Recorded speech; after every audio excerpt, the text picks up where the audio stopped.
Hello, Art. Andrew, how are you? Good, good. How are you? Yeah, very good, very good. Happy Amazon Prime Day. Exactly. Yeah. What are the purchases that you've made already? So I was up at midnight, um, and that wasn't the plan. I was watching some TV, and um, and then I realised that the Prime sales start at midnight. So I thought, you know what, let me just stay up another 20 minutes. Um, and it actually, I mean, like obviously we get maybe the toned down version of Amazon, right? We don't get the Yeah. glorious goods on offer US one. like we No, that's do right. Yeah. like we do in the States. But yeah, a little TV soundbar for my little outdoor TV and a few other little bits and pieces. Nothing too Nice. exciting, but still exciting. I thought Yeah. you'd be getting the drone, the Ring drone. You've seen that, right? I have seen that. It looks phenomenal. It's not launched though, right? No, no. But I thought No. you might try and get on there and try and quickly get Yeah, something. So yeah, yeah, I that's was expecting that. I mean, that's phenomenal. For those of you who don't know, that Ring have launched a drone that basically kind of patrols your house for you. So from a security system, which is just blows me away. Anyway, yeah. What a happy Prime Day, and welcome to the Growth Show. So for those of you that are new, I can see a few people popping in now. Hi, welcome to the show. This is our weekly catch up. We're now on, I guess, episode 23, right? 23, Yep. which is quite scary. For those of you, and I can see obviously a few guys that join us every week. Thank you for returning. And we should give a shout out to the podcast listeners as well, because for whatever reason that traffic has shot through the roof. So thank you to everyone that's listening to the show as well. I guess our show works well from a podcast perspective because we don't really have a deck, right? We don't have a presentation, or it's not death by PowerPoint, so it's good, This is easy true. listening. Yeah, And they don't have to see our faces, mate. exactly. This is even better. Yeah. I'm not broadcasting from Nextred HQ today. I'm actually decided to do a fireside chat today. I feel like I'm just missing a fire. I do Yeah. have a beard and obviously pipe and slippers on while I'm sitting here talking to you. No, it does. It does suit you. It does suit you. So yeah. Okay, cool. So yep, some more people dropping through. Okay, cool. So I'll tell you what, mate. I think just while people are jumping in, Yeah. I just read the funniest news story this week, and I don't know whether it's kind of just a bit of a testament to how many of us are feeling at the moment. But have you seen what Singapore Airlines have launched last week? Home delivery, No, airline even food. They launched that. they launched airline food, but not home delivery. It's basically you've got to book a seat on the plane Oh yeah, on an you A can. on an A380, and so your economy seat is about $50 a seat. Right. And all you do is you go on there, they feed you with a normal kind of tray. Um, and if you want to go for business and first and then the suite, it goes up to about 500, £500, $500, I think. So Right. $500 per seat. Plane doesn't take off. Excellent. But they've been sold out. They've sold out two A380s over the weekend, and Wow. they've now got a waiting list. Wow. And Genius. it's nuts. I mean, it really is genius in Yeah. some respects, but I do miss traveling. I know, Not that much, surely. but not that much. I mean, that's the Yeah. point, right? I mean, I'm not gonna book a seat on Yeah. there on a Singapore Airlines or an Emirates Airlines flight just for a meal. I mean, that No. kind of that does take it to extremes. But No, yeah, I mean, really interesting. I guess they've always led the way. I mean, they basically launched a home delivery service last week as well. So they were Okay, saying that, and the whole premise was that, we're used to delivering high quality, good quality food at, 30,000 feet in the air, rehydrated, reheated to taste fresh. So we took that kind of technology and learning and basically now we're offering it to the public. yeah, So you can now order home food and like decent food as well, but obviously all prepackaged and in a microwave and good to go. So yeah, I thought that's what was the story, but yeah, interesting. yeah. No, it's nuts. Why are we But yeah, seeing more cool. Singapore stories, by the way? I'm being targeted by a lot of Singapore stories at the moment. I don't know if you are in my news feeds. So I know I'm not. something's I'm going not. on. No, this one just literally just popped in on its own. Fair enough. Cool. Good stuff. Well, I mean, that brings us to today's topic, right? We launched last week. We started the 2021 series. So last week we had, how does marketing look like or what does marketing look like in 2021? What are some of the considerations? And obviously, this is the second part of that 4-part series. And today we're talking sales, right?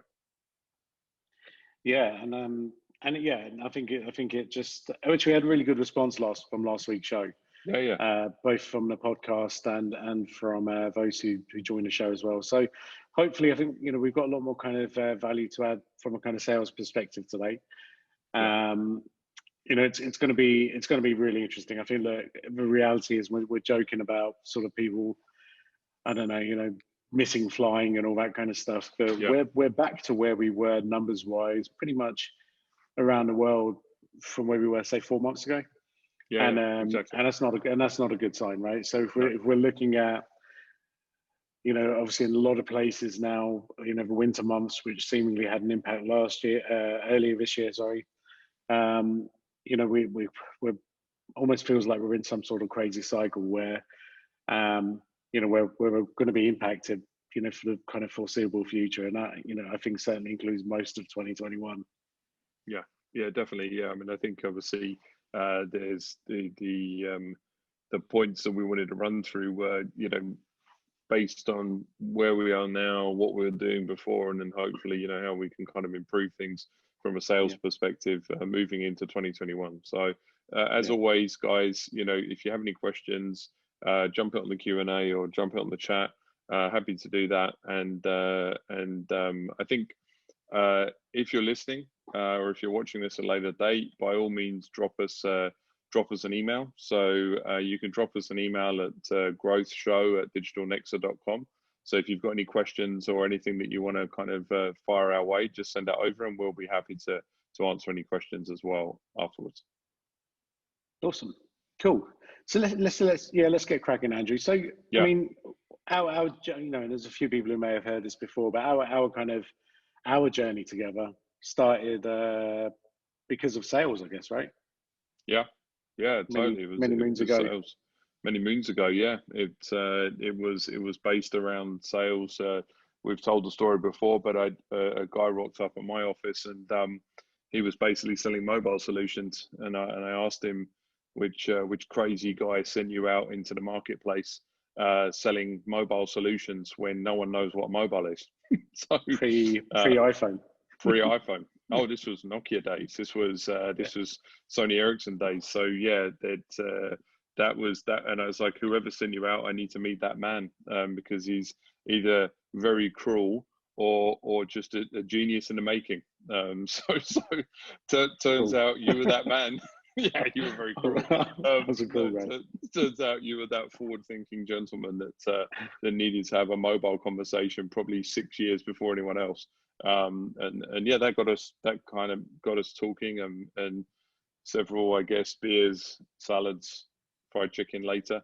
Most of those conversations always revolved around sales, because we were both, obviously at the time, you owned, we still do, not at the time, but at the time you were the owner of Nexa and still are, and obviously I was working in Yellow Pages back in those days. So both responsible for sales, different dynamics, but very much that was a huge focus because we were both commercially active, right? Out there, and had been for many years, and I guess still are, right? So we're still, nothing's changed as far as how commercially active we are. We're still out there pounding the streets, so I think we still can offer some valuable insights. Yeah, absolutely. But it's funny, we talk back, and I don't know how many years ago that was now, maybe 13, 14 years ago, I guess. 13, something like that, yeah.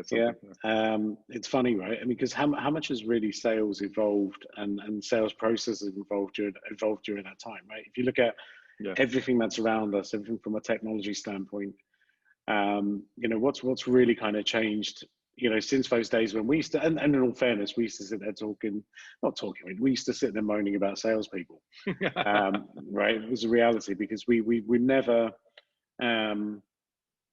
we just, I don't know, there was always frustration, right? It was like, that's always the main topic. It was, Yeah, I mean, I think it was also, what do we do? Do we have a large sales force and pound the streets? Is it about numbers? And I mean, physical individuals out there pounding the streets. Is it about targeting? So should some of my sales force focus on one of my products or service, or should they Yeah, offer everything? Should I pay a huge base and little commission? Should I do no base, all commission? Should I do a hybrid? Should I give the guys parking cards? Should I? There was a whole always a kind of back and forth as far as what tech you're using, how are you tracking performance, how are you tracking commissions. There was always a discussion, an evolving discussion around something that is ultimately so crucial to the business, because obviously without yeah, sales we don't have a business, right? Simple as yeah. that. Yeah, no, exactly, but again, it goes back to that point. What's really changed? Because Mm. you're out there. We're both out there speaking to a ton of clients. We're trying to help them sort of get prepared for 2021. Yeah, And actually, it's been great because it gives us an opportunity to really ask some questions where we perhaps haven't even asked some of these questions for a while. But I think with what's going on, I think it gives us an opportunity to really kind of ask some deep questions, to the companies that we speak to, really about kind of things like sales processes, and really yeah, kind of get quite granular with that. Look, from where I sit and the conversations I've had, I still find it really kind of amazing that some of the same things that we were moaning about 13 years ago are still the same things that yeah, company owners moan about today, or heads of yeah, yeah. sales moan about today. And so it kind of makes me wonder, because again, marketing is a different animal today than what it was 13 years ago, right? Yeah, yeah, Um, you know, definitely. Yeah, we've spoken about it in the past where marketing has kind of taken that leap, and I guess it's they've enjoyed the spoils of tech, or they've enjoyed the spoils of growth, and it's sort of kind of very kind of out there, right? Very popular. Whereas sales, you don't really go to university to kind of become commercially active. Let's say you don't go to university to study sales, right? There's some sales training courses, and obviously sure. there's institutes that are associated to sales training. But whereas marketing and digital marketing and inbound marketing, there's a whole host of educational resources associated to being that. It's a career move, right? But you don't necessarily see people say, look, I want to sell, right? That's what I want to do. Mm. And if they do, it's more of a kind of personality driven, I guess, activity versus technology or interest or whatever. Yeah, yeah, and I think the point is despite all of that, and you're right, nobody kind of wakes up in the morning and says, right, at a young age. I mean, ask my kids what they want to be in the future, and they'll tell you 1,000 things, but being a salesperson isn't one of them, right? Yeah, yeah, It's something that people kind of find themselves in, but what's weird is, again, and it's perhaps because they're being trained, maybe not from an academic perspective, but it's kind of training on the job. Perhaps there's yeah, a senior person who's training them.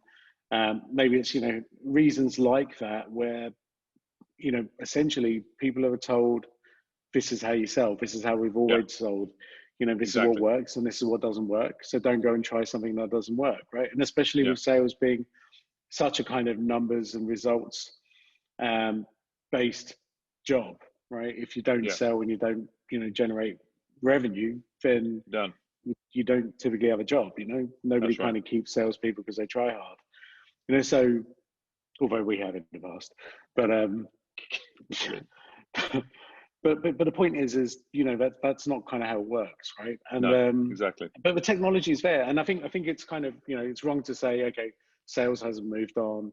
I think what's not moved on perhaps is maybe people and sales processes haven't moved on, but Yeah, but technology has. I mean, the amount of sales technology and technology that kind of really supports sales is huge, and I think we'll touch on that in the show today yeah, as well. yeah. Yeah, I think some of the things that I have seen kind of change, or you start to see, grassroots or green shoots, is the kind of more to a consultative sell. So instead of kind of just putting out your pitch and just kind of aiming down the line and kind of shouting at people and not really listening, I think there's definitely a maturity now to understand that actually no, I do need to understand a bit more about my potential prospect and where that individual may be. But I think obviously, what hasn't really changed either is like the relationship. So that kind of relationship, people buy from people who they like, that's still relevant. But I think obviously, we found ourselves distanced socially over the last 8 months, and that obviously has an impact on that individual that is very relationship driven, let's say, and relies on that to perhaps mask over other areas that they haven't really focused on, right? For their kind of selling career. So it's there. Yeah. Cool. So look, shall we? I think we should just kind of move forward, and I think we've got, and we've obviously had discussion about this prior to the show today, but I think we're both pretty clear in terms of what people need to do in 2021 or looking forward to 2021 in terms of sales. How do you want to do this, Andrew? I mean, should we kind of, I don't know, any ideas? Let's do this. Is that a slow hand clap? Let's say a super hand, slow hand clap. I guess we talk about a funnel a lot. And obviously when the HubSpot speak, we move it to flywheel. But I think we've got to go with what everyone knows, and that sales funnel. I think if we take people through that, then that kind of sets them up nicely as far as how they may want to take away from today and implement this in their own environment. Okay, cool. Yeah, I like that. So linear, kind of top to bottom. Yeah. Go through pro. Okay, cool. I like that. All right, perfect. So start at the top of the funnel. Yep. All right. Is that you saying you start at the top of the funnel, or is that me? So look, that's probably more my area. So I'm happy to start at the top of the funnel. You go for that. You okay. All right. That. Okay, cool. So for me, at the very, very top of the funnel is aside from kind of internal knowing products and all that kind of stuff. When we took high level funnel, I think let's talk about kind of the strategy. Okay. So, and we're not talking specifically sales strategy. I think we're talking a combination of sales and marketing strategy. And when we're talking about sort of sales and marketing strategy, we need to talk about sales and marketing alignment. And I think one of the biggest challenges I still see, I saw it earlier this week, I saw it last week, and these are companies where they understand they need to have a new process. They need to kind of refine what they're doing from a sales perspective, moving into, this kind of new normal. But they still say, they still have a setup where, marketing is maybe on that side of the room, or even on that side of the world in some cases. And sales is, over there somewhere. And I think that sales and marketing kind of, I don't know, unalignment, whatever it's called, right, is a mess. Because basically, I think I just made that up. But basically what it is, we're in a very different world. And today, sales and marketing has to be one very kind of integrated department. Okay. And the reason I kind of say that is where it's kind of disjointed. It just doesn't work. And I was on a call earlier this week, and it's a new client that's been picked up in the States, a big $1 billion company. And the calls with their kind of entire marketing team.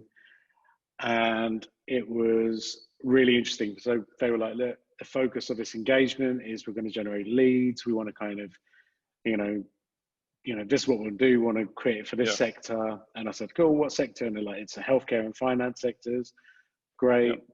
And then, they were saying, this is kind of really important. I was going, great. So have sales told you how important this is, or is this marketing? And they were like, well, no, it's kind of us. I was like, okay, cool. Have sales kind of given you any, have been involved in this process where you've been coming up with these ideas? And again, it was no. And I was like, okay, cool. What about the messaging? Right, what messaging are you going to market with? Because, you guys have got 300 salespeople that are out there. Yeah. What insights have you taken from those salespeople who are possibly having 3, 4, 5, 6 sales calls per day? Okay. Exactly. They're collecting, a whole ton of knowledge and information. Yeah. They know what questions their prospects are asking them. And are we answering any of those questions that are being asked there right now, okay, in real time? Out in the market, Yeah. Are we answering any of those with the content and the collateral that you guys have put together from a marketing standpoint? And the answer is no. Which is, and that still happens, right? And that's in the States, Shocking. that happens in the UAE, happens, I mean, everywhere. And I get it, right? Because, marketing have got their own KPIs, and typically those aren't related to sales. Sales have got their KPIs and they're not typically related to marketing. Yeah. And so that, but it's disjointed, and I think that's the issue. So from my perspective, when we look at, overall strategy, I think first and foremost, step number one is get marketing and sales in a room and get them to have a very real conversation, right? So, marketing's role, I think, in 2021, especially in that B2B space, is how do we help sales sell more, right? Yeah. I don't think it's how do we generate more leads. I think it's how do we get salespeople to sell more. And I think that's, they sound very similar in terms of, what I'm trying to say, but it actually is a difference there. And if they're not supporting that sales process, then I think you have a big challenge. Yeah. And I think it'd be interesting to get your take on this, because I mean, you've run kind of large sales organizations before, and I think, kind of understanding sales processes and all that kind of stuff. I mean, I don't know, what's your kind of thoughts on this? Yeah, I think it truly is a wasted opportunity not to dive into that sales knowledge, right? I think especially at the moment, the prospect or buyer mentality has shifted, right? So even perhaps the conversations, the questions that were being asked a year ago are not the same questions that are being asked now. And if you still kind of go to market with that strategy that is again very disjointed, you're missing a trick. Because you're ultimately, firing blanks at that point, right? You just don't really know where, who you're talking to, if they're going to understand your message, is the message going to resonate with them, as you said. So I think that's a missed trick or missed opportunity for sure, to kind of pull in that sales knowledge. I think from a process perspective as well, that if you go back and look at that traditional sales space, where it was, kind of marketing, generating those leads, throwing them into effectively like a boiler room, right? If we go back to boiler room, people on phones, kind of, going through the process, the sales manager or sales director kind of keeping eyes on, seeing what's going on. I mean, that's non-existent now. We can't, I guess in most countries at the moment, it's a legal requirement for that not to happen.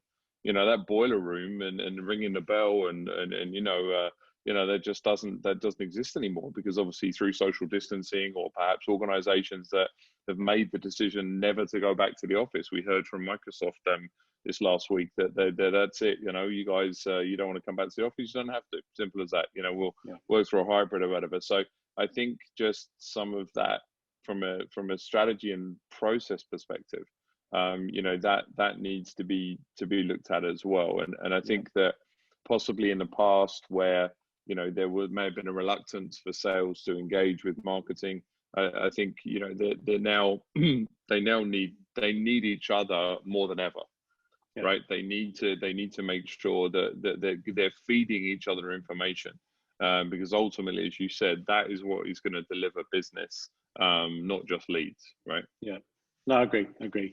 But I think there's one more part of this, because we've set this up in the past, and we've spoken to companies and said that you need to get some alignment, and they said we agree, and so they get everyone in a room and they have this big meeting, and sales say, look, this is what we're hearing in the market is saying this is how we can solve some of those questions or those problems that you're facing, and it all works great. And then 3 or 4 months later, we go back in saying, great guys, how's it going?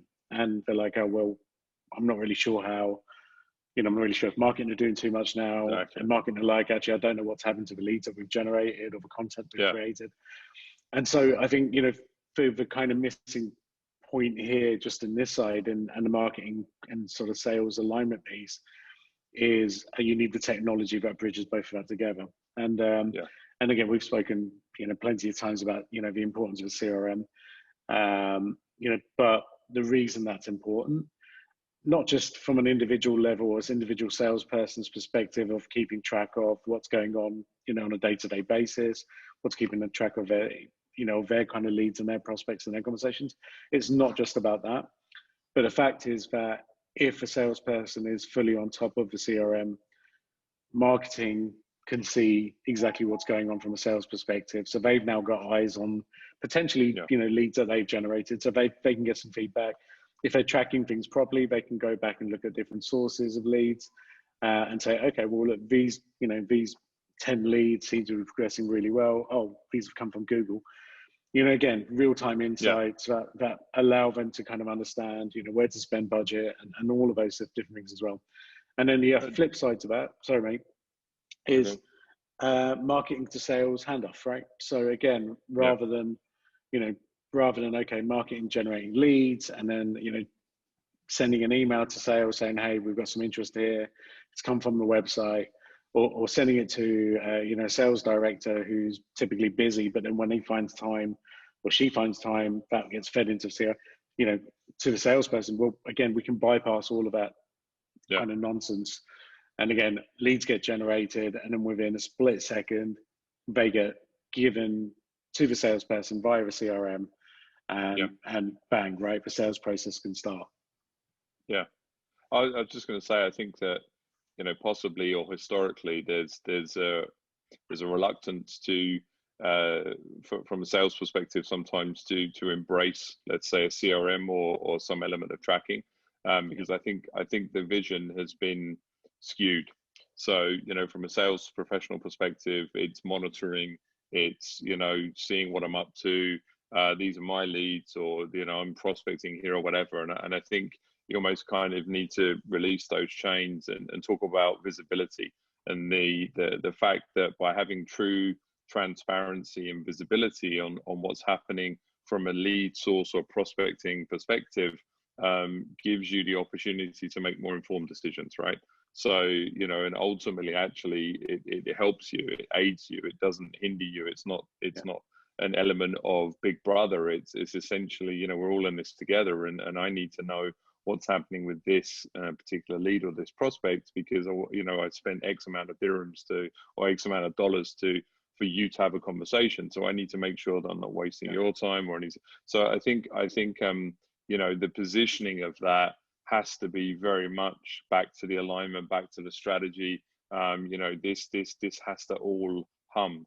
A bit like a kind of an engine. One part that's kind of just rattling a bit doesn't work, right? It needs to be all humming along. Look, salespeople are always under pressure, right? And I think that's a thing. But there's a difference between pressure and a difference between feeling threatened, right? There's two different things. And I think your salesperson who feels threatened, and if I don't bring in my sales numbers, am I going to have a job?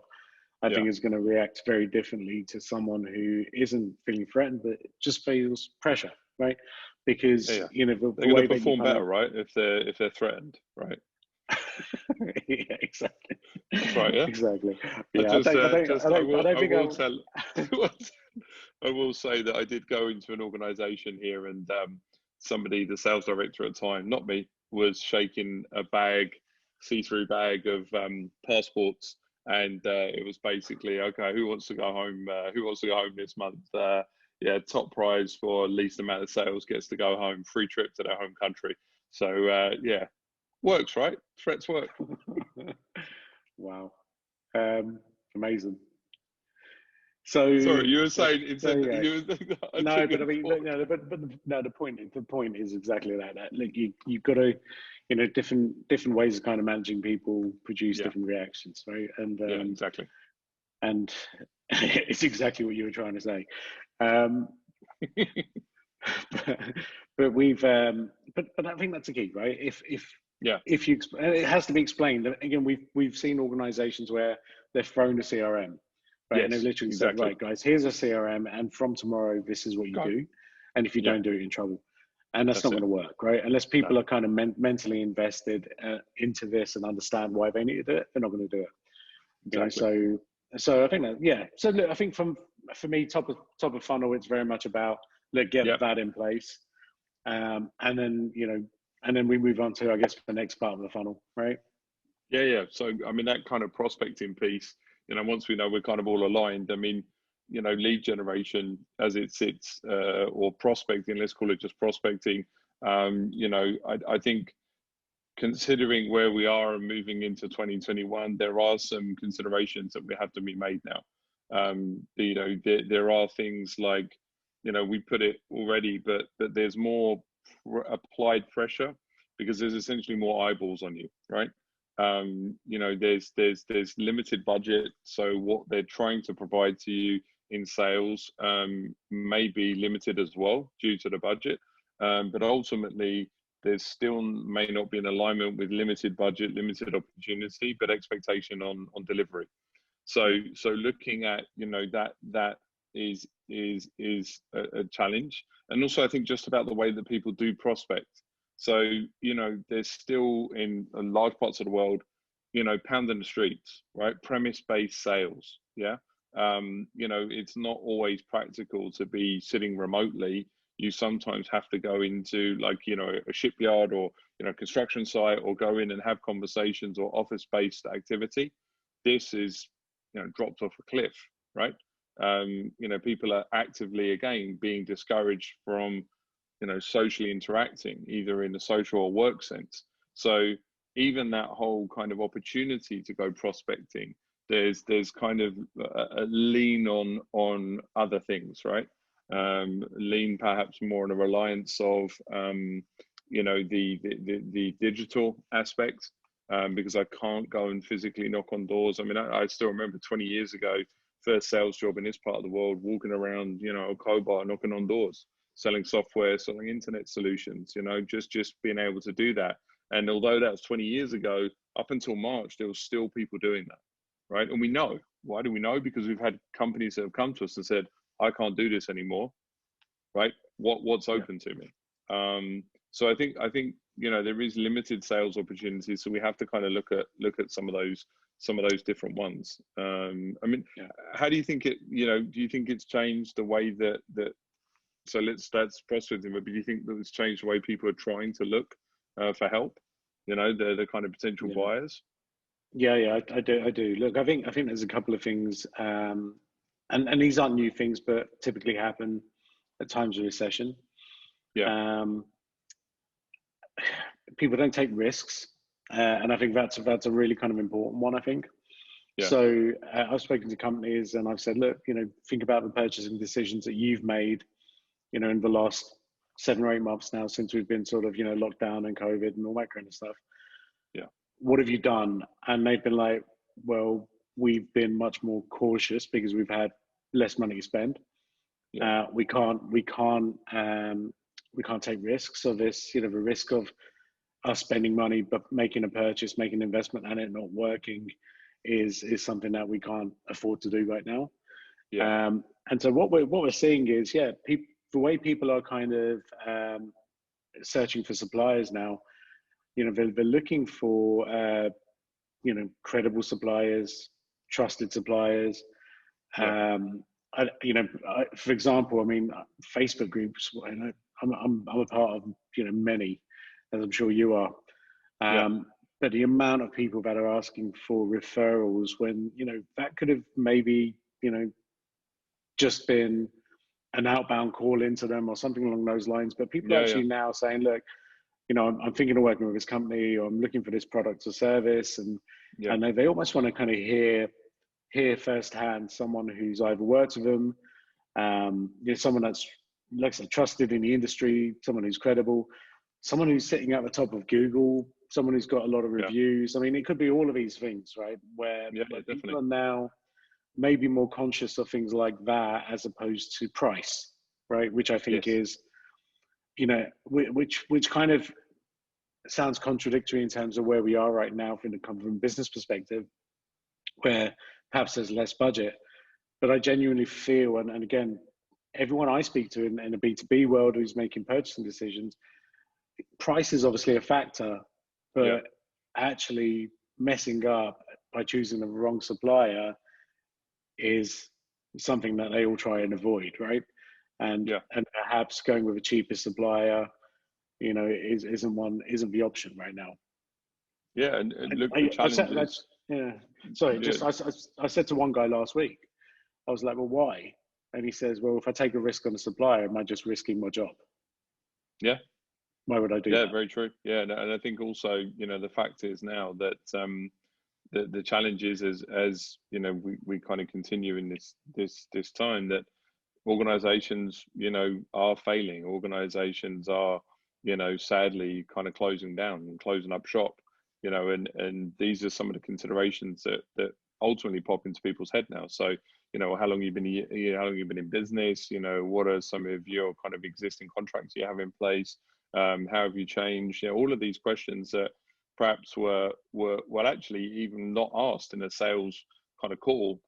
You've now got to be prepared, as a sales professional to answer those. You've got to go after, perhaps more about that credibility play, more about the kind of understanding of the unique requirement for that particular customer, how things have changed versus just going in and, potentially kind of lowballing or talking price, which obviously can sometimes be an easier route. But yeah, I think it's important. I think that with that, going back to that kind of digital presence, I think that not only does the organization have to have a strong digital presence, but I think the individual has to have a strong digital presence now as well. Yeah, because they're when we lose that connection and obviously the kind of relationship selling, or the build of trust with someone, when you perhaps meet them face to face, shake their hand, look them in the eye. A lot of the time now, that first point, and we'll get into it, but the first point of contact is a Zoom call. No camera from their side. You kind of can't see anything. You don't understand what's happening. So you've got to build an element of trust prior to that engagement. So I think building a strong digital presence as a sales professional is going to help you ultimately and your organization as well, because then it's matched, right? yeah. And look, that's a really good point, actually, because I think, look, we've spoken about this, right, from a LinkedIn perspective, certainly. Yeah. Where social selling now is, I think, is a really kind of important and key ingredient, because, and especially like, again, it's still a lot of people who have little cartoony profile pics and all. I don't know. There's if it works for you, great. But we spoke last week about how a lot of my friends are spending much more time on LinkedIn than they were pre-COVID, right? So and they were saying, look, literally, I spend most of my time on Instagram, and now all that time's gone into LinkedIn, and maybe once or twice a week I look at Instagram. But 80% of their social time is now on LinkedIn. And so if you're not present as a salesperson, I think you're missing the trick. And I think it's not just about being present, right? Because again, I went through a better deal of my kind of LinkedIn messages kind of phase last night, and I hated it. It was literally, and I hadn't done it for a week. Normally I try and do it every day, right, but I hadn't done it for a week, and I had 140 messages on LinkedIn, and it was just painful. And I think I checked the first 30, and in the end I was just like, you know what, if it's important, they'll message me again. Amazing. Because, so there's a difference between being visible, pitch, right? Everything was sales, right? Or kind of job hunting, which I understand as well. But I think the key is, you've got to still add value. If you're present on these platforms, share knowledge, share insight, share data, share articles. We've said in the past, if you're going to share articles, share your own articles, right? Position yourself as a thought leader, someone who knows what you're talking about. If not, share your own company's content. And if that's a miss, then look at industry content. But it's not very difficult to start to position yourself as someone who can be trusted, that is visible, that isn't afraid to share, right? Exactly. Yeah, that's it. You do need to do it. And look, social selling is one of those elements that is opening up. I think some people have been doing it very well, but I'd say when I look at inbound, for example, 3-4 years ago, there was one session on social selling, right? This year, I attended 4 sessions on social selling alone. So there's definitely a hive of activity as far as that outbound activity, but also just the fact that people again are going to be searching online, so you need to make sure you're present for sure. But I guess that kind of brings us nicely into the next stage, as far as that. Great, got an inquiry, got a prospect, and kind of that kind of next reach phase or reach out phase. Sure. you know, in engaging with that prospect, right? I guess that kind of brings us down to that. I mean, I'll start with this. I mean, I think some of the things now that there's been some plus and minuses for current situation. I think also heading into 2021. I think on the plus side, the lack of physical meetings has meant time management has improved dramatically. We spoke about this, I think, last week or the week before, where, you know, the value of our own time has increased dramatically. So the fact that you're not driving somewhere, jumping in a car and kind of heading out to a customer. You know, I know I can see someone watching from the UK, Carl. I know he spends a lot of time on the road, or did spend a lot of time on the road, you know, where he was traveling between kind of appointments and clients. You know, how is he using that time now as far as you know, kind of engaging with other prospects potentially, or treating customers from there. I mean, I think that's first and foremost the opportunity to have more credible, you know, connections. I think is something that I've noticed straight away. You know, where you do have the ability to look, if you want rack 'em and stack 'em. I think your record is 11 or 12 as far as Zoom meetings in a day. I'm not. I think the early days we were both doing that. I think Zoom fatigue kicks in a bit, and I don't know if we champion that too much nowadays. But just, you know, the ability to at least not burn through time. You know, 20 minutes between meetings and that, and also time management when it comes to the actual meeting itself. But yeah, I mean, as far as kind of, you know, that initial inquiry, what do you think has changed? You know, when somebody first reaches out, what's different now? Well, I think the key right now is still you just got to have your processes in place, right? First and foremost. Yeah. So what we have at Nexa is, you know, we have someone whose dedicated role is to deal with leads as they come in. So we have a lot of kind of inbound leads that come in on a daily basis. But the key right now, and again, you know, most of these people are going to go through some level of research. They're going to identify maybe 3 or 4 companies they don't want to contact, and time and speed is still really important. So the faster you are to kind of jump onto that lead as it comes in, engage with them, you know, call them, whatever it is, whatever that internal process is, I think you still have a much better chance of doing that. Now that becomes more difficult when people aren't in their offices, right? So again, from a kind of digital perspective, you've got to make sure that you've got the systems in place so that, you know, someone is receiving these leads and in a position to react as they come in. But I think there's 2 parts of this, and you know, the reason we have somebody whose job it is to look after leads is because we have a lot of leads that come in. Yeah. Okay. So if you didn't have those that many leads, or you only had maybe 1 a day or a few a week, I think your processes and the way you deal with this is very different. So the way that, you know, I guess we would have to look at this is from a lead quality and a prioritization perspective. Okay. Yeah. So how do you prioritize leads? And sometimes that's difficult because all you get is a name, an email address, maybe the company, and then you get maybe a short message, whatever it is. Yeah. Yeah. And how do you differentiate one of those with another one of those, or another 10 of those? And again, if you have many leads that come in, you've got to be a bit more, you've got to use more intelligent tools to understand that. So what we do is we use our CRM and we use lead scoring. So every lead that comes in, we've got a good idea. Well, not good idea. We know the exact idea of how many pages they visited on our website. You know, have they engaged with any of our ebooks? Have they engaged with any of our content in the form of blogs? How much research and time have they invested in Nexa before they've contacted us? And if we have an idea of that, and we see that someone's gone through a lot of effort, they automatically go to the top of the list, right? So these guys get contacted, we give them a lot more focus and priority, compared to that one person who's landed on the homepage, within 5 seconds gone to contact us, filled out a form and then left. We know that person's not invested in this process, has probably done the same to 5 or 10 other websites. Yeah, exactly. Their companies, and so why should we bother with them, right? And we will bother with them, but maybe when we've got time, as opposed to, you know, maybe jumping straight on it. So I think, and then the other way I'd look at it is, how do you differentiate between inbound and outbound leads? So The reason we focus so much on inbound is because generally when someone's coming to you saying, I want something, it's typically more, just stronger from a sales perspective than when we're going to someone trying to convince them to buy something. Exactly. Right. So we treat both of those very differently as well.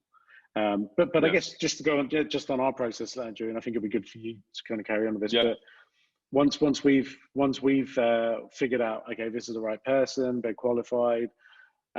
We don't want to waste our sales time or any of our colleagues' sales time by giving them leads which who are not engaged with us. But once we kind of go through that process, what we do is then typically have a call set up, right? Yep. And then I guess what do you do next, Andrew? Yeah, sure. Yeah. I mean, I think obviously ultimately to that pitch, right? So I think heading into kind of 2021 here, the pitch is very different. Being that kind of sales professional, you spend years picking up on nuances, picking up on visual triggers. So when you actually go and meet somebody, you do pick up on the office, perhaps the cars that are parked in the car park, where it is geographically, the individuals you're meeting, around the room, reading eye contact, shaking hands, etc. And the challenge is that obviously from a Zoom or Teams, whatever perspective, all of that kind of that I guess that comfort blanket is taken away, right, completely. So straight to jumping onto that first point, all of our meetings are discovery meetings, the very first meeting. So we don't actually present anything. We moved away from presenting a pitch or a deck about 2 years ago. So I guess we were better suited to kind of moving into COVID times as far as sales. So we have a discovery session. It's and even if someone says, hey, listen, what do you got to present? Nothing. We kind of want to understand a bit more about you as a business, understand what some of the pain points are, challenges, and then really kind of then see if we can help align our services with some of your pain points and requirements. So I think we have a camera on policy at our organization, and I think that's important to connect with someone because we've lost all of those other visual triggers. We actively encourage, joke, with the prospect to have their camera on as well. And obviously that can go a couple of different ways, but I can definitely tell you that even in the last 2 days, the calls that you have a camera on, you're engaged, you're talking, you can see people. There's more you can gain from that. And I think from both sides, right? Not only a feeling of a prospect, but also the prospect kind of feeling you out as an individual in the organization. I think there's definitely a two-way from there. So we'd say, kind of avoid avoid those decks and running into that. Also, the pitch itself does seem to be more business focused. So whereas perhaps if you're meeting someone, having a coffee with them, you might chit chat for 10, 15 minutes. I've noticed that obviously in a Zoom environment, it's pretty much straight to business. There is a bit of chat and a bit of banter, but obviously then it's pretty, straight down. Let's crack on. Yeah. So look, I think the a couple of interesting points. I think the first one is relationships. You touched on that before. We do with cameras on. You've definitely got a chance to build a relationship again, right? Yeah. When cameras are off, I think that's very, very limited. And so companies, and I've been having conversations with companies who are trying to sell to us, and just in the last couple of weeks, again, I've had people who literally it's maybe a 2-minute hi, how's it going? Where are you? And the next thing is, right, I've got a deck, and they pull up a deck, and you've lost that. Now the ability's gone to kind of build that relationship because you can't look at both things now, right? It's weird. You don't not really got eye contact, but you do when it's video to video. But the second the presentation screen's up and it's on full screen, you're gone. And so I kind of, again, I think look, people do have to use presentations and PowerPoints and all that kind of stuff, which is fine. Delay it, honestly. Like I would say, and I'd say to our guys, delay it until you get to that point where you're maybe, I don't know, 2/3 or 3/4 of the way down that funnel, right? Where you've established that relationship, there's trust there, there's there's credibility there. Yeah. Now they want to see some details. Great. Now let's show them a deck. But up until that point, not. And I think that just the last point, I think when you mentioned the difficulty with calls, there's a lot of calls which don't have very clear next steps agreed at the end of it, right? Yeah. And I think that's a miss because all of a sudden 2 or 3 days down the line, both sides are trying to figure out, okay, how was that left? Yeah, exactly. So again, I think just be very kind of clear on that. That's those kind of digital sales elements. Yeah, you need to make sure that you know that what those next steps are. Yeah. And also I think the thing is that when you are, if you do have a deck, one tip is just to, before you launch into it, say, listen, guys, I want to make this interactive. Got any questions, jump in. And then also when you're going through that presentation, check in, just make sure the kind of people are still engaged, right? Because I've also found if you do go into a deck presentation, cameras go off, and kind of it's almost, I liken it to a previous physical meeting where somebody will get their phone out. Yeah. And you're trying to talk to them and they're on their phone and they're checking their WhatsApp and and you've lost them, right? So I think just as a tip, try to make that as interactive as you can. Yeah. Cool. So look, Andrew, let's move on just in the interest of time. Yeah. So we've got, okay, so look, we have a good meeting, we have a good call. The next part now is we've identified an opportunity, okay? And perhaps that agreed next step is that we'll send a proposal, okay? Yeah. What do we do with proposals nowadays? So how do we kind of take a fresh look on that? Yeah, I mean, I think we have to realize what happened previously, and obviously we've been tweaking our proposals and we've been going to market for years. But I think that there was a habit of people printing out proposals. So you got a proposal, printed it out, big and chunky, clipped it with a stapler, and then ultimately shared it with someone, right? So hey, listen, got this proposal, got this, got that. I guess at the moment, not everyone is back at work. So does that proposal get shared anymore? Probably less than it did previously. So we need to kind of be thinking about digital proposals, right? And by digital proposal, that isn't a PDF, right? Just because it's, it lives in digital space doesn't necessarily mean that it's digital, right? Yeah. So I think the thing is we have to consider, more interactive proposals, use visual aids to entice people or to excite them, and it may sound very quirky, I guess, if you're talking about pipe coatings and how exciting can it be, but use infographics, use visually led information to make sure that there is some interest, even video as well. And potentially even look at video proposals, right? So even though some of our proposals have been static, you and I have both done this, and the guys have done this, where we've used Vidyard or 23 or BombBomb, which is another one, where you can do a little video of yourself, take people through the proposal, so they don't have to print it out and kind of underline it and get the highlights right. You can take them through that proposal and ultimately send a video email as well. So you're kind of continually engaged, so they do remember that individual, that met with them on Zoom 5 days ago. Oh yeah, okay, this is Emma, I remember, right, cool, yeah, it looks like Blake Carrington, I remember. So these things, like these are the things that are great to use now, more so than ever. So we see a much higher engagement. And back to tracking, obviously with digital proposals and video, you have the ability to track, right? And see again where to focus your efforts and your energies. Yeah. Cool. And I think that's really kind of key. Okay, cool. So proposal goes out. Yeah. And now someone really interested, they kind of looked at the proposal, they've watched your video explanation of a proposal, all that kind of cool stuff. But they go quiet. So they start ghosting you now, right? So not replying to email. We love a ghosting, right? Right. So, they're not replying to emails, not answering your calls. What do you do next? Yeah, I think, again, you look at lining up some sequences.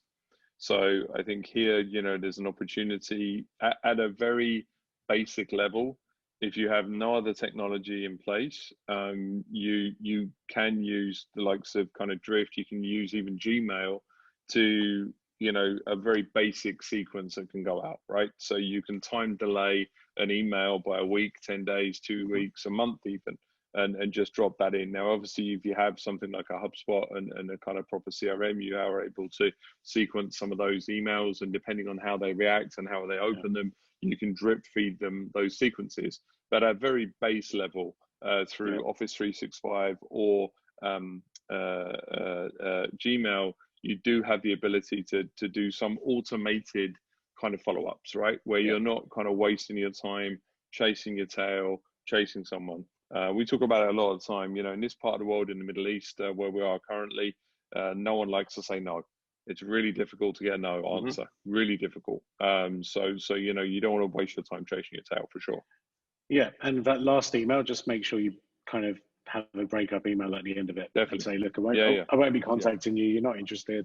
Obviously, say it in a nice way, but it's always surprising how many kind of people wake up as soon as they receive that last kind of email, having ignored 5 previous ones. But panic. Yeah, exactly. Cool. So okay, so that doesn't happen. We're all good. Someone is, seen a proposal, they're engaged now, and they come back and they kind of start to negotiate. Right. Yeah. What do we do? What do we do in negotiation in these times? Yeah, I think it goes back to an earlier point that you said that, we don't, and look, just on experience at the moment, the conversation isn't necessarily focused on discounting, right? So negotiation is not necessarily a pure straight line item discount 10%, right?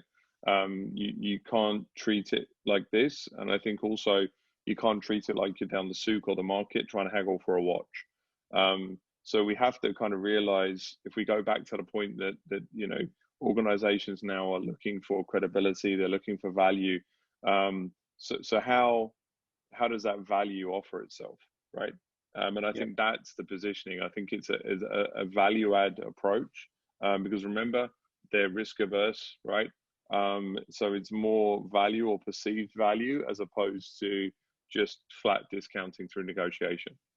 Yeah. So look, the important points here, I think you touched on everything really, is look, if people don't want to take a risk and go with a cheaper supplier, that gives you a position of strength, right? Exactly.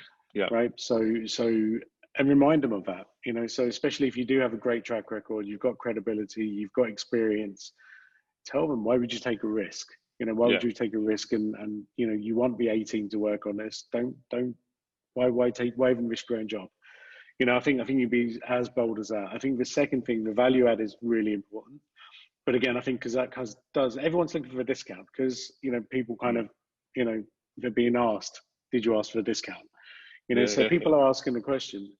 I think, and again, this surprises me when I speak to people, is when you're giving a discount, you're always giving a discount off that final sales price, right? So if if you're selling something for $20,000, and someone says, look, I need a discount, I need 10%, fine, you're taking off $2,000, but that $2,000 is coming straight off your bottom line, right? That's coming out of your profit.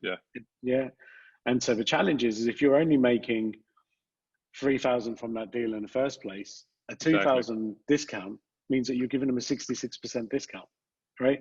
So kind of figure that out, right? Now it means to make the same profit, you're going to have to sell 3 times as many of those products, right? So now you've got to sell 60 grand's worth to get the same profit. Do the numbers, and again, make sure that there's kind of a process there for discounting, because I think the second you get caught down, or the second you go down that path, I think that presents like enormous margin problems. And then you could start really kind of, creating something even bigger than what it really is. So look, so I think bottom line on that is be careful and don't kind of negotiate if you don't need to. Don't do gesture discounts, because I've seen some of that flying around. That look, it's tough, so we'll give you 5%. No. Why? Don't get involved in that. And so so they're happy. They say, right, Andrew, contracts, agreements. I think we're all used to seeing digital signatures or digital contracts, and signing exactly. things digitally now. So again, if you're not doing that, don't overcomplicate the sales process. Get that in place, I guess, right? Yeah, just make it Anything else that's easier, up? and it's obviously again fully trackable. So Yeah, if you look at a DocuSign or any other kind of digital process for signatures, it's very straightforward now. Just to kind of drop in and get those approved yeah, and get things rocking and rolling. yeah. We've got a few more minutes, Andrew, and I think we've got to that point, obviously bottom of a funnel now, where Yeah, contracts have been signed, we're all happy. sales job is done, right? Sales, Drop the yeah. mic, Look, and run it's away. funny because we've obviously had lots of conversations about this in the past as well. But I think the key now, again, let's look at 2021. Let's look at the challenges that Yeah, people are going to face. Look, that old quote always gets thrown around. When we're talking about customer retention and upselling, yeah, but it's cheaper to sell more to an existing client than it is to get a new one, right?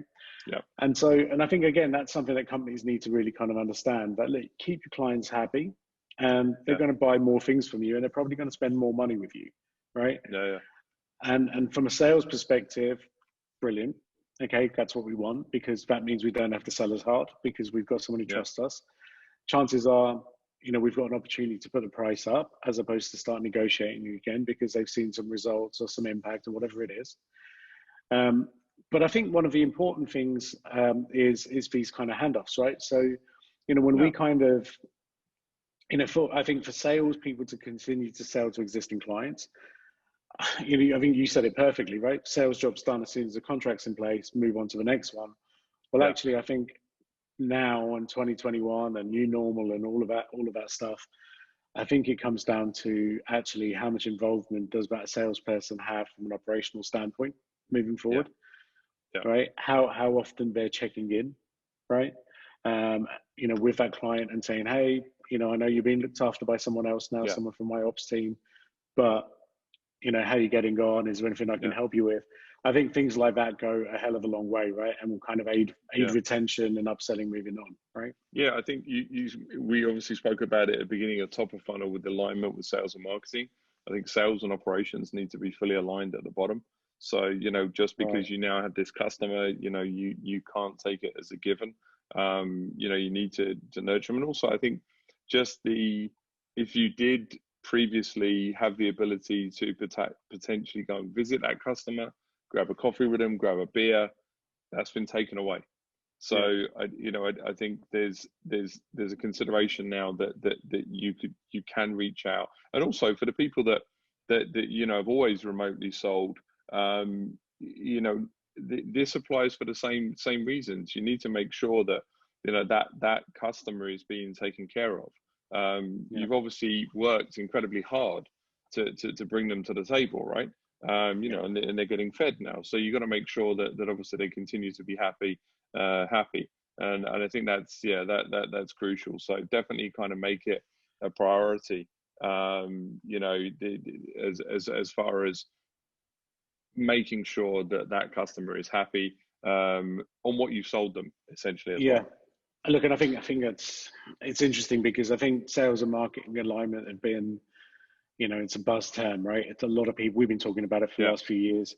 yeah, You go to big conferences, and there's a whole load of people who are kind of, really kind of addressing this and talking about it, and try and get yeah, people to understand the importance of it. Sales and operational alignment, I think, is actually maybe just as big.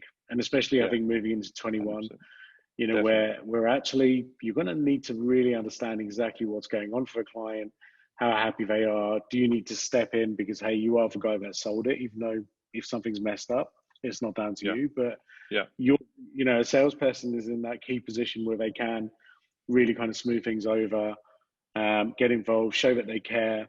And I think people will want to continue working with people like that. And I think, yeah, I think key takeaway today potentially is that kind of sales and operational alignment is maybe just as important, if not more important, yeah, than sales and marketing alignment. So I think that's yeah, cool. Andrew, we've had a question. Thanks, Michael, for sending this through. But so Michael said, look, in terms of what are the kind of risks of selling too cheaply in the current environment? yeah. Um, the risk of appearing too cheap as well. Mm. Um, this is something that, again, I think really goes back to that risk element from purchasing at the moment. There's a lot of companies who are going to fail, okay, and a lot of companies who are going to close down. A lot of them are going to close down through no fault of their own, right? Yeah. But I always go back to, I'm trying to think, do you remember the airline? Was it Silverjet, Andrew? Do you remember Silverjet? Back many moons ago, right? Okay, yes. Right. This was a business class only airline. Okay, that's right. Yeah. That was operating from Dubai to one of the London airports. Yeah, okay. I remember. Yeah, and it was a very kind of innovative. So no economy on there. You're flying from the private terminal here in Dubai, landing at the Royal Terminal. So a lot of kind of benefits and a lot of kind of prestige associated to flying with those guys. Then one day, and people were flying it, having a great experience. And then one day they had a buy one get one free offer, and it went nuts, right? To be honest with you, I don't think the tickets were overly expensive anyway. They were certainly cheaper than what you'd pay on an Emirates, for example. Yeah. But they had a buy one free, get one free offer. So all of these people who are frequent travelers were suddenly buying these, 2 business class tickets for the price of 1. And the next day they closed down. So, right. And literally this was the last kind of ditch attempt to generate some cash, generate some revenue before they filed for bankruptcy. Yeah. And for me right now, and that all, we haven't spoken about this probably since it happened, I guess, right? And we're talking over 10 years ago, right? Must be. Yeah. And you kind of, anytime an offer or a deal just seems too good, it probably is too good to be true, right? And I always kind of think back to this. Airlines have done this a lot. Even if you think of some of the airlines that have closed down the last couple of years, they've had pretty good sales on just before they're about to close. So if you are speaking to somebody, or if you're selling a product, and if you are coming across as that company that's a little bit too desperate to do a deal, that's kind of fraught with danger. I think it's just something that you don't really want to do as a seller. I also think it attracts the wrong type of customer as well. Right. So you've got to consider that the fact is that if they're all through we've spoken about, and if you've got a customer that their only deciding factor through everything going around at the moment, the craziness, is price. Not sure if that's really the individual that you want in your stable, right? No, exactly. And again, it also comes back to not understanding numbers as well, right? Because again, if you are going in at a kind of ridiculously cheap price, which again seems too good to be true, maybe someone's just not really thought about the numbers and had, maybe decided a 20, 30 or 40% discount is the right way to go, without really kind of, realizing the impact of that on profitability. Yeah. I think we see it as well. Some of these deals that do seem too good to be true are, they're bait. They're just bait. So, when you start to work with that organization, suddenly costs start piling up. Oh, well, this wasn't considered as part of the scope. Oh, well, this wasn't. So, so actually you end up spending more anyway, right? Yeah. So definitely shy away from that discount. It's a fire sale. It's a deal. It's a steal. That kind of stuff. Yeah. All right. Well, look, I think on that note, mate, it's 6 minutes past, so we're a little bit over time. Guys, thank you for kind of tuning in and watching. Thank you to those who will be listening to us on the podcast kind of after the event. I've enjoyed that. I think it's good. It's been a good topic. Yeah, don't turn too surprised about it. Yeah. I did say I didn't say I was super excited at the start. You didn't say you were super excited today, so I guess people get confused. No, it's good, and it goes without saying. We're talking sales, so that's why we overran. So tune in next week, guys, or listen in next week for the kind of third part of the series. We're talking people. So people in 2021, how does that look? And then the last week will be tech. Tech in 2021 as part of this 2021 series. So yeah, thank you for tuning in today. As always, you can reach out to myself and Amit. We're on LinkedIn. Don't sell to Amit because he's not going to read your message. But if you do send it, he told you 3 or 4 times, you'll pop to the top of his inbox. So you might be able to get hold of him. As we said, you can reach out growth show at digitalnexa.com. But yeah, we look forward to seeing you all next week. Awesome. Take care, Andrew. See you later. See you guys. Thanks. Take care. Cheers. Bye.